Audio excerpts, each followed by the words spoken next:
This is Michiana's breaking news and weather station. MNC. On News Talk 95.3, 101.9 FM, and 1340 AM, your MNC Nation station. Good morning. I'm John Zimney in the MNC News Center. Welcome to Monday, November the 11th, 2024. News continues now with our top local stories. A man was arrested in South Bend and charged with 6 counts of child molestation and 2 counts of possession of child pornography. Court documents reveal that Gary Grinke, a 40-year-old foster parent in Mishawaka, contacted authorities after a foster child allegedly threatened to make false accusations against him. Then, a second former foster child came forward in May, also accusing Grinke of molestation. Investigators later found nearly 250 tagged images and videos on his phone, along with a folder containing 10,000 additional images of child porn. Grinke was arrested last week and is being held in the St. Joseph County Jail. Alyssa Foster, MNC News. Formal charges are expected against a man arrested for a deadly shooting in Elkhart last Sunday. Police found 2 men shot in the 700 block of County Road 3. 33-year-old Romulo Reyes died, while a 38-year-old South Bend man remains in critical condition. 24-year-old Joshua Martinez of Plymouth was arrested Thursday in Wakarusa on charges of murder and attempted murder. He's now being held without bond and is scheduled for a court hearing later on this week. The City of South Bend's trash and yard waste pickup service will be delayed by 1 day all week because of today's observance of Veterans Day. Monday's regular pickup will happen tomorrow. Tuesday's regular pickup will happen on Wednesday, and so on. If you live outside of South Bend, not sure what's happening with your trash pickup, be sure to contact your provider. Some Indiana University students are among many across the country that have received racist text messages. Text messages including telling students to board a van to a so-called plantation, as students say. IU police haven't said who sent those racist text messages, but they are working with the FBI, and they say that students at schools across the country are also receiving these messages. FBI tells students to let them know if this ever happens again. Jake McDaniel, Network Indiana. New this morning on MNC, homelessness spreading to an increasingly common situation in Indiana. That is, people living in their cars. Nationwide, homelessness increased across the country by 12% between 2022 and 2023, according to the Department of Housing and Urban Development. WFYI reports that many people who have lost their homes opt to live in their cars. But that brings the problem of where to safely park it. In Indianapolis, Safe Park Indy opened last month with a wait list of about 50 people, and within a couple of weeks, that list was 268 names long. There are more than 40 safe parking lots across the country, but they need funding. HUD funding is currently only available for physical shelters. Tommy Lee, MNC News. And deer hunting season is here, and in the state of Michigan, firearm season will begin soon. Leading up to the season, starting November 15th, there's a 5-day quiet period where certain firearm restrictions are in place. Unless hunting for small game, waterfowl, or fur harvesting, it's against the law to transport or possess a rifle or shotgun with buckshot, slug load, ball load, or cut shell in an area frequented by deer.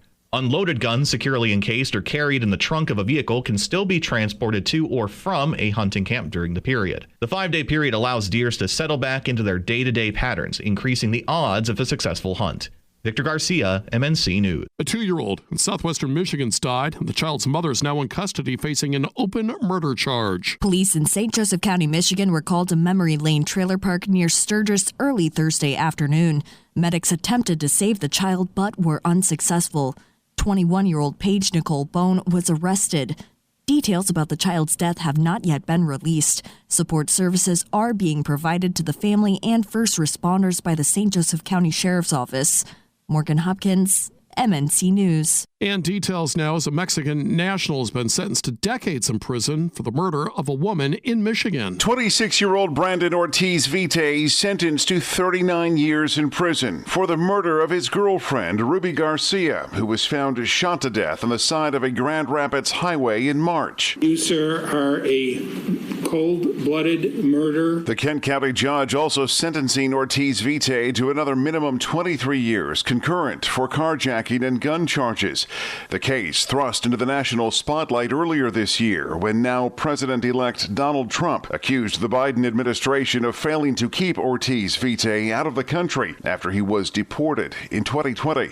Jeff Manasso, Fox News. A man accused of stealing a car appeared in court for his initial hearing. Elkhart police were dispatched to Faith Mission for the vehicle theft on October 31st when they were provided surveillance video, leading to Terrence Smith being found and arrested. The Goshen News says Smith reportedly told police that he was picked up by a friend in South Bend and they went to McDonald's, but he said that when the friend exited the vehicle, Smith began driving the car around and planned to pick him up later. He said he did not realize the vehicle was stolen. His jury trial is scheduled for February 10th. Alyssa Foster, MNC News. More than 14 hours of jury deliberations in the Delphi murders case, and there's still no verdict.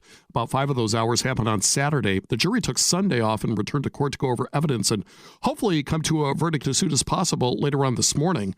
Jury members have been sequestered away from their families and jobs for nearly a month. A Goshen man's pleaded guilty to aiding in a 2021 Fort Wayne murder. After a vehicle chase ended in a crash, police found a dismembered 55-year-old man's body in the car. A receipt from Lowe's Home Improvement Store linked 3 suspects, including Cody Clements, who admitted he was paid to help dispose of the body. Originally set for community corrections, Clements has been sentenced to 2 years probation for assisting a criminal. Now turning to Michiana's election headquarters, Indiana U.S. Senator-elect Jim Banks praising President-elect Donald Trump's decision to appoint Susie Wiles as chief of staff, calling it a powerful message to Americans. She knows Donald Trump and Donald Trump trusts her. That will make her an effective chief of staff and help the White House run in a better way than what it did for the first 4 years that Donald Trump was president. Donald Trump was a great president. He's going to be an even better president. Well, Banks stressed Wiles' readiness for the role, calling her tough as nails for working closely with Trump during his 4 years out of office.